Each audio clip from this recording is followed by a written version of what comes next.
পুষ্পদাহতে cigarette জ্বালালেন, এই বিষয়টি।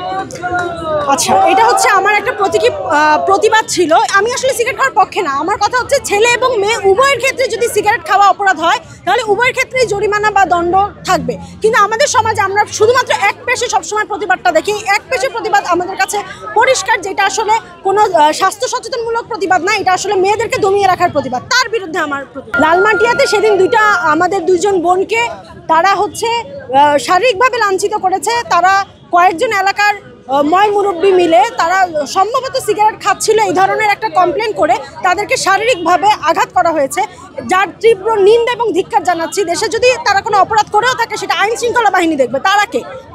Mob কেন হবে দেশে? একটা সুস্থ দেশে, স্বাধীন দেশে মব জাস্টিস থাকতে পারে না। নারীরা যেমন সিগারেট খায়, পুরুষরা সেরকম আশেপাশে রাস্তাঘাটে রোজার সময়, রোজার পরে, ঈদের সময়, ঈদের পরে সবসময়ই সিগারেট খায়। কিন্তু আসলে ইস্যুটা সিগারেট নিয়ে না। আপনারা বারবার সিগারেট নিয়ে প্রশ্ন করবেন না।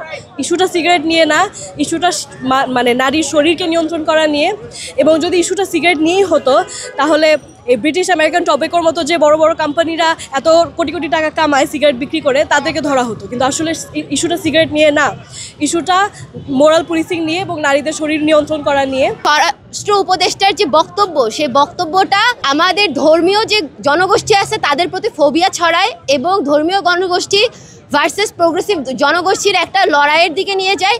কিন্তু এটা মোটেও এরকম না। দুটো মেয়ে যেখানে সিগারেট খাচ্ছিল সেখানে এসে লোকাল নেতা ঝামেলা করে এবং তাদেরকে মারধর করে। এই বিষয়টার কোনো বিচার হওয়া তো দূরের কথা, উনি বিচারের কোনো কথাবার্তায় না আগায় বলে যে রমজান মাসে কেউই বিড়ি খেয়েন না।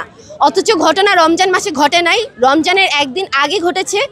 তো ওনার এই পুরো বক্তব্যটাই ঘটনাটাকে বৈধতা দেয় এবং এখন পর্যন্ত কোনো ধরনের মব কিলিং, মব জাস্টিসের বিরুদ্ধে তাকে কোনো অবস্থান নিতে দেখা যায় নাই, কোনো বিচারিক প্রক্রিয়া শুরু করতে দেখা যায় নাই।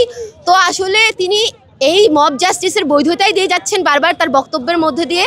সেই জন্য আমরা তার অপসারণ এবং পদত্যাগ চাই। গ্রামের প্রত্যন্ত অঞ্চলগুলায় নারীরা সিগারেট খাচ্ছেন। আপনি দেখবেন শ্রমজীবী নারীরা খুব সহজেই সিগারেট খায়, তার দিকে কেউ দুইবার ঘুরেও তাকায় না। আমাদের নারীরা পান খায়, হুক্কা খায়, অনেক কিছুই খায়। তো এইটা যে এখন যে হঠাৎ করে যে এই সিগারেট, নারীদের সিগারেট, সমস্যাটা স্পেসিফিক্যালি নারীদের সিগারেট জিনিসটাই তো নিজে থেকে খুবই ক্ষতিকর। কারোর তো সিগারেট খাওয়া উচিত না, কিন্তু স্পেসিফিক্যালি এই জিনিসটা যে এখন এসে সমস্যা হয়েছে, এর আগে যে হয় না, আমাদের আগের জেনারেশনের জন্য যে এটা ছিল না। আমি ঠিক এটা কারণ কি ওটা আমি আইডেন্টিফাই করতে পারবো না, কিন্তু এটা যে একটা প্রবণতা সেটা লক্ষ্য করতে পারছি যে হঠাৎ করে এইবারে এসে একটা, এবং এখনও তবুও একদম নিম্নবিত্ত নারীরা, যেই নারী ইট কাঠ ভাঙতেছে সেই নারীর হাতে একটা লাকি লাল বা একটা ডারবি দেখলে কেউ কিছু বলে না। কিন্তু ধরেন আমি যদি এখানে একটা সিগারেট বাইর করি তখন দেখবেন সবার চোখ ঘুরে আমার দিকে চলে আসবে। ফলে এটার ঠিক কারণটাকে আমি বলতে পারবো না। এই ব্যর্থ স্বরাষ্ট্রমন্ত্রী পদত্যাগ চায়। সে নারীদেরকে কোনো নিরাপত্তা দিতে পারে না। সে মব উস্কে দিয়েছে, মব উস্কানি তার পদত্যাগ চায়। আমরা তার কুশপুত্তলিকা দাহ করার মাধ্যমে তার পদত্যাগ নিশ্চিত করছি। ধন্যবাদ।